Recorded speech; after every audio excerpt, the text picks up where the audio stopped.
महाराष्ट्र के उप मुख्यमंत्री अजित पवार अपने बेटे पार्थ पवार की कंपनी से जुड़े जमीन सौदे को लेकर विवादों में घिर गए हैं। इस कंपनी पर भूमि सौदे में अनियमितता के आरोप लगे हैं, जिसके बाद राज्य सरकार ने उच्च स्तरीय जांच समिति गठित की है। सब रजिस्ट्रार को निलंबित कर दिया गया है। इस बीच राहुल गांधी ने केंद्र की मोदी सरकार पर हमला करते हुए कहा कि भाजपा दलितों की जमीन छीनकर मंत्री के बेटे को दे रही है।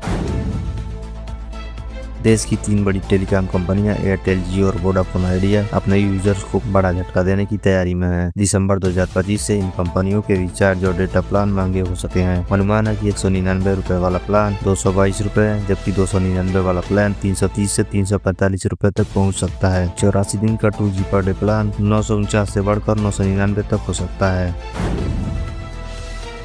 प्रवर्तन निदेशालय ईडी ने असम में सरकारी फंड घोटाले के मामले में कार्रवाई करते हुए राज्य की अधिकारी शिवाली देवी शर्मा और उनके करीबियों की चल संपत्तियां जब्त की हैं। ईडी के मुताबिक सरकारी फंड में भारी गड़बड़ी और निजी खातों में ट्रांसफर के सबूत मिले हैं। जयपुर के नीरजा मोदी स्कूल में 9 वर्षीय छात्रा अमायरा की मौत में नया मोड़ सामने आया है। जांच में खुलासा हुआ है कि बच्ची स्कूल के साथियों के द्वारा चिढ़ाने से परेशान थी। परिवार का कहना है कि शिकायत करने के बावजूद स्कूल प्रबंधन ने मामले को अनदेखा किया, जिससे बच्ची ने स्कूल की गैलरी से कूदकर जान दे दी। अमेरिका ने इस साल दक्षिण अफ्रीका में होने वाले G20 शिखर सम्मेलन के बहिष्कार की घोषणा की है। पूर्व राष्ट्रपति डोनाल्ड ट्रंप ने कहा कि अमेरिकी प्रतिनिधिमंडल इसमें भाग नहीं लेगा, क्योंकि दक्षिण अफ्रीका में श्वेत किसानों के साथ दुर्व्यवहार हो रहा है। ट्रंप ने इसे असहनीय अन्याय बताया।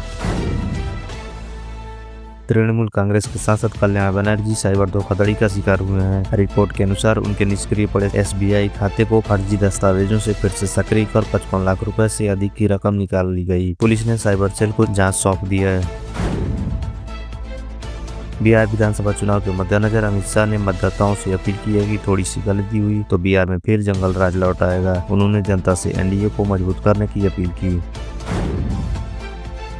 राहुल गांधी ने शुक्रवार को भाजपा पर फिर से वोट चोरी का आरोप लगाए। उन्होंने कहा कि पूरा चुनाव चोरी हुआ और नरेंद्र मोदी चुनाव चोरी कर प्रधानमंत्री बने। भाजपा ने आरोपों को खारिज करते हुए कहा कि राहुल गांधी अपनी हार पाने के लिए लोकतंत्र को बदनाम कर रहे हैं। महाराष्ट्र के बीड़ में एक ज्वेलर को नकली सोना गिरवी रखकर बैंक से 2.5 करोड़ रुपए की ठगी के आरोप में गिरफ्तार किया गया है। आरोपी ने नकली सोने से बैंक से लोन लिया और फिर बीड़ से भागकर पुणे के देहू गांव में नई ज्वेलरी दुकान खोल ली थी। पुलिस ने उसके पास से 18 किलो चांदी जब्त की है। उमेश पाल हत्याकांड में इलाहाबाद हाईकोर्ट ने माफिया अतीक अहमद के बहनोई, वकील, ड्राइवर और नौकर की जमानत याचिकाएं खारिज कर दी है। कोर्ट ने कहा कि आरोपियों के खिलाफ गंभीर साक्ष्य हैं। अतीक के बहनोई पर बमबाज गुड्डू मुस्लिम को शरण देने का आरोप है। सुप्रीम कोर्ट ने तमिलनाडु में SIR योजना पर रोक लगाने के लिए DMK की याचिका पर सुनवाई के लिए सहमति जताई है। DMK का कहना है कि यह योजना राज्य की प्रशासनिक प्रक्रिया और संवैधानिक अधिकारों के विपरीत है।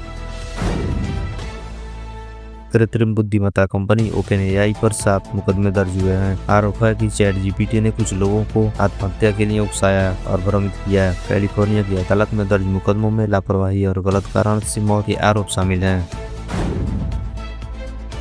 मेटा पर आरोप लगाया कि उसने 2024 में फर्जी और भ्रामक विज्ञापनों से $16 अरब की कमाई की। रॉयटर्स की रिपोर्ट के अनुसार मेटा का एल्गोरिथम ऐसे विज्ञापनों को तब तक नहीं रोकता जब तक कि 95% तक यकीन न हो जाए कि वो नकली है। कंपनी ने रिपोर्ट को खारिज किया है और इसे भ्रामक बताया है।